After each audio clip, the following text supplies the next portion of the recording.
ആകാശവാണി.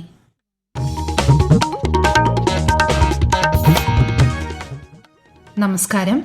പ്രാദേശിക വാർത്തകൾ വായിക്കുന്നത് ഗീതു പ്രകാശ്.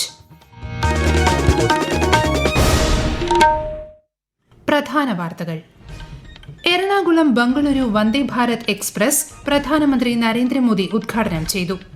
തീവ്ര വോട്ടർ പട്ടിക പരിഷ്കരണത്തിന്റെ ഭാഗമായി എന്യൂമറേഷൻ ഫോം ഒപ്പിട്ട് നൽകുന്ന മുഴുവൻ പേരെയും കരട് പട്ടികയിൽ ഉൾപ്പെടുത്തുമെന്ന് മുഖ്യ തെരഞ്ഞെടുപ്പ് officer Ratan U Kelkar.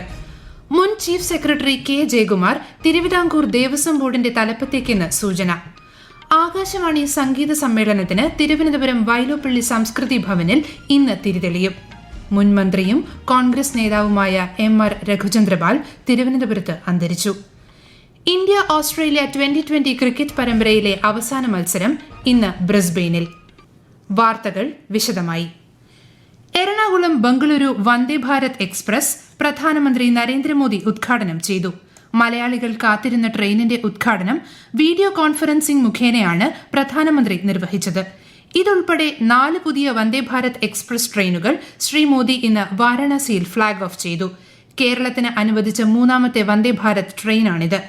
Ernakulam south railway സ്റ്റേഷനിൽ നടന്ന ചടങ്ങിൽ ഗവർണർ രാജേന്ദ്ര വിശ്വനാഥ് ആർലേക്കർ, കേന്ദ്ര സഹമന്ത്രിമാരായ ജോർജ് കുര്യൻ, സുരേഷ് ഗോപി തുടങ്ങിയവർ പങ്കെടുത്തു. കേരളത്തിന്റെ റെയിൽവേ വികസനത്തിന് വേണ്ടി ഇനിയും തുക ചെലവഴിക്കാൻ കേന്ദ്ര സർക്കാർ തയ്യാറാണെന്ന് കേന്ദ്ര സഹമന്ത്രി സുരേഷ് ഗോപി. റെയിൽവേ പാതകളുടെ വളവ് നിവർത്താനായാൽ വന്ദേ ഭാരത് പോലുള്ള ട്രെയിനുകളുടെ വേഗത ഇനിയും വർദ്ധിപ്പിക്കാനാകുമെന്നും പുതിയ എറണാകുളം വന്ദേ ഭാരതിൽ യാത്ര നടത്തവേ ശ്രീ സുരേഷ് ഗോപി പറഞ്ഞു. 10,000 കോടിയോ അതിൽ കൂടുതലോ തരാൻ തയ്യാറാണ്. ആവശ്യം ഭൂമി മാത്രമാണ്. നമുക്ക് വന്ദേ ഭാരത് പോലെയും അതുപോലെ എക്സ്പ്രസ് ട്രെയിൻസിന്റെയും സ്പീഡ് ഇനിയും വർദ്ധിപ്പിക്കാൻ സാധിക്കും. പക്ഷെ നമ്മുടെ ഇവിടുത്തെ വളവുകൾ മുഴുവൻ നിവർത്തിക്കൊണ്ട് ഒരു സീറോ കർവ് വേണ്ട, അറ്റ്ലീസ്റ്റ് ഒരു നോ കർവ് അല്ലെങ്കിൽ no deep curve rail lines വരുന്നതിനുള്ള സ്ഥലം കണ്ടെത്തി തരണം.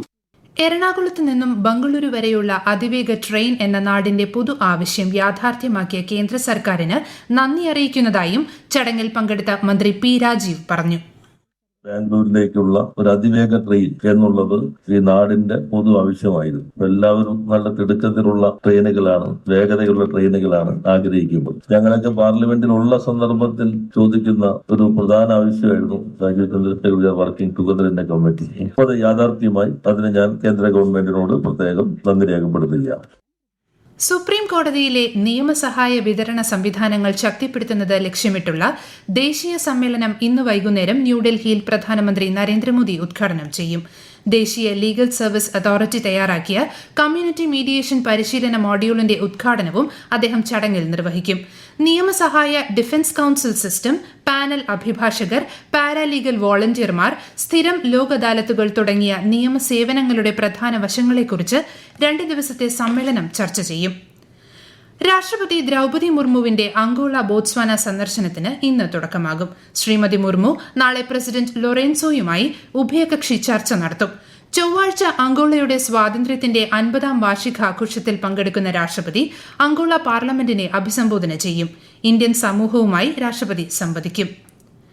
തീവ്ര വോട്ടർ പട്ടിക പരിഷ്കരണത്തിന്റെ ഭാഗമായി എന്യൂമറേഷൻ ഫോം ഒപ്പിട്ട് നൽകുന്ന മുഴുവൻ പേരെയും കരട് പട്ടികയിൽ ഉൾപ്പെടുത്തുമെന്ന് മുഖ്യ തെരഞ്ഞെടുപ്പ് officer Ratan U Kelkar.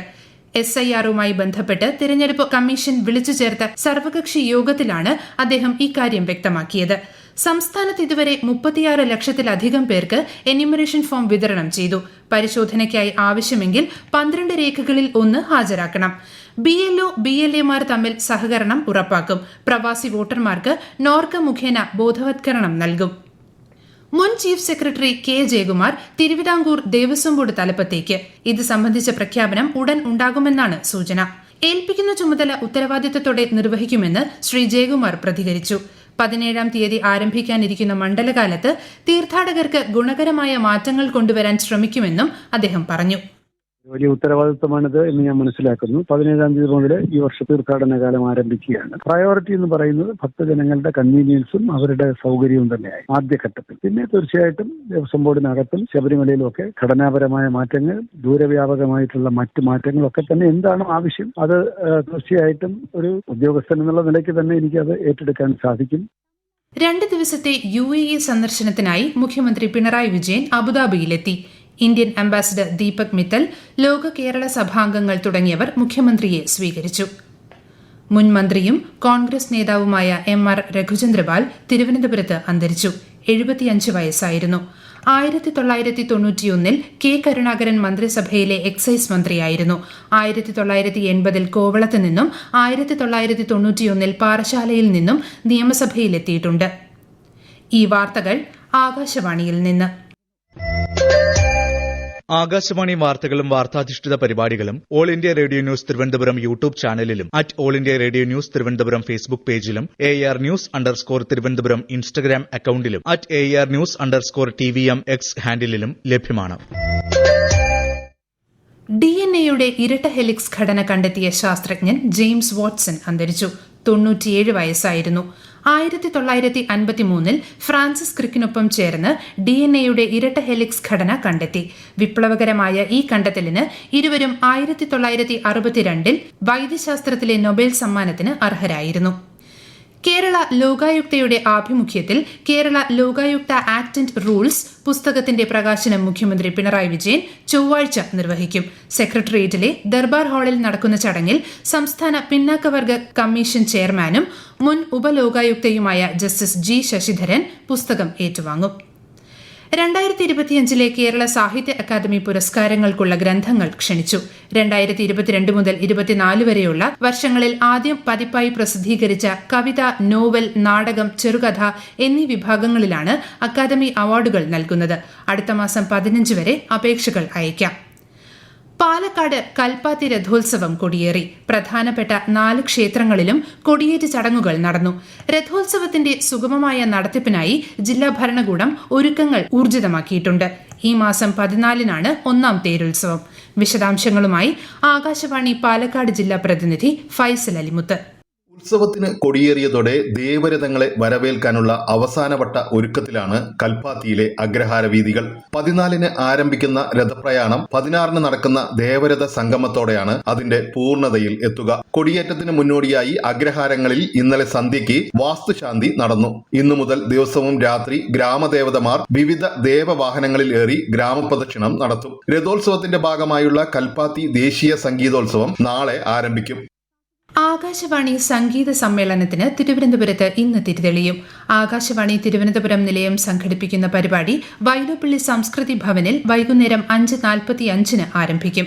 Padmashri K ഓമനക്കുട്ടിയുടെ സാന്നിധ്യത്തിൽ നടക്കുന്ന സമ്മേളനത്തിൽ കുടമാളൂർ മുരളീധരമാരാരും സംഘവും അവതരിപ്പിക്കുന്ന പഞ്ചവാദ്യം, NG നന്ദിനിയുടെ സംഗീത കച്ചേരി, അജിത് G കൃഷ്ണൻ, SR ശ്രീകുട്ടി എന്നിവരുടെ ലളിതഗാനങ്ങൾ എന്നിവ അരങ്ങേറും. രാജ്യത്തെ തിരഞ്ഞെടുക്കപ്പെട്ട 24 നഗരങ്ങളിലാണ് സംഗീത സമ്മേളനം സംഘടിപ്പിക്കുന്നത്. ആകാശവാണി തിരുവനന്തപുരം പ്രാദേശിക വാർത്താ വിഭാഗം അവതരിപ്പിക്കുന്ന പ്രത്യേക പരിപാടിയായ നല്ല വാർത്ത എല്ലാ ശനിയാഴ്ചയും വൈകുന്നേരം 6:40-ന് പ്രക്ഷേപണം ചെയ്യുന്നതാണ്. ഇന്ന് 6:30-ന്റെ പ്രാദേശിക വാർത്തകൾക്ക് ശേഷം നല്ല വാർത്ത കേൾക്കാവുന്നതാണ്. മദർ ഏലീശോയെ കത്തോലിക്ക സഭയിലെ വാഴ്ത്തപ്പെട്ടവരുടെ ഗണത്തിലേക്ക് ഔദ്യോഗികമായി ഇന്ന് ഉയർത്തും. എറണാകുളം വല്ലാർപാടം ബസിലിക്കയിൽ വൈകിട്ട് 4-നാണ് ചടങ്ങ്. മാർപ്പാപ്പയുടെ പ്രതിനിധി വാഴ്ത്തപ്പെട്ട പദവി പ്രഖ്യാപിക്കും. തുടർന്ന് മദറിന്റെ തിരുശേഷിപ്പ് വല്ലാർപാടം പള്ളിയിലെ അൾത്താരയിൽ പ്രതിഷ്ഠിക്കും. ഓസ്ട്രേലിയക്കെതിരായ T20 ക്രിക്കറ്റ് പരമ്പര സ്വന്തമാക്കാൻ ഇന്ത്യ. ജയിച്ചാൽ T20 പരമ്പര ഇന്ത്യയ്ക്ക് സ്വന്തമാക്കാം. ഇന്ന് ജയിച്ച് പരമ്പര സമനിലയിലാക്കുകയാണ് ഓസീസിന്റെ ലക്ഷ്യം. ബ്രിസ്ബെയിനിൽ ഇന്ത്യൻ സമയം ഉച്ചയ്ക്ക് 1:45-നാണ് മത്സരം. ട്രെയിൻ യാത്രയ്ക്കിടെ അനിഷ്ട സംഭവങ്ങൾ ഉണ്ടാകുന്ന അടിയന്തര സാഹചര്യങ്ങളിൽ 112 എന്ന നമ്പരിൽ പോലീസിനെ അറിയിക്കാവുന്നതാണെന്ന് കേരള പോലീസ്. ഇത്തരം സംഭവങ്ങൾ വാട്സാപ്പ് മുഖേന 9497935859 എന്ന നമ്പറിൽ പോലീസിനെ അറിയിക്കാനുള്ള സംവിധാനവും ഒരുക്കിയിട്ടുണ്ട്. പ്രധാന വാർത്തകൾ വീണ്ടും. എറണാകുളം ബംഗളൂരു വന്ദേ ഭാരത് എക്സ്പ്രസ് പ്രധാനമന്ത്രി നരേന്ദ്രമോദി ഉദ്ഘാടനം ചെയ്തു. തീവ്ര വോട്ടർ പട്ടിക പരിഷ്കരണത്തിന്റെ ഭാഗമായി എന്യൂമറേഷൻ ഫോം ഒപ്പിട്ട് നൽകുന്ന മുഴുവൻ പേരെയും കരട് പട്ടികയിൽ ഉൾപ്പെടുത്തുമെന്ന് മുഖ്യ തെരഞ്ഞെടുപ്പ് ഓഫീസർ രത്തൻ യു കേൽക്കർ. മുൻ chief secretary K Jayakumar Thiruvithamkoor Devaswom ബോർഡിന്റെ തലപ്പത്തേക്കെന്ന് സൂചന. ആകാശവാണി സംഗീത സമ്മേളനത്തിന് തിരുവനന്തപുരം വൈലോപ്പിള്ളി സംസ്കൃതി ഭവനിൽ ഇന്ന് തിരിതെളിയും. മുൻ മന്ത്രിയും കോൺഗ്രസ് നേതാവുമായ MR രഘുചന്ദ്രപാൽ തിരുവനന്തപുരത്ത് അന്തരിച്ചു. ഇന്ത്യ ഓസ്ട്രേലിയ 2020 ക്രിക്കറ്റ് പരമ്പരയിലെ അവസാന മത്സരം ഇന്ന് ബ്രിസ്ബെയിനിൽ. പ്രാദേശിക വാർത്തകൾ കഴിഞ്ഞു. അടുത്ത വാർത്താ പ്രക്ഷേപണം 12:50.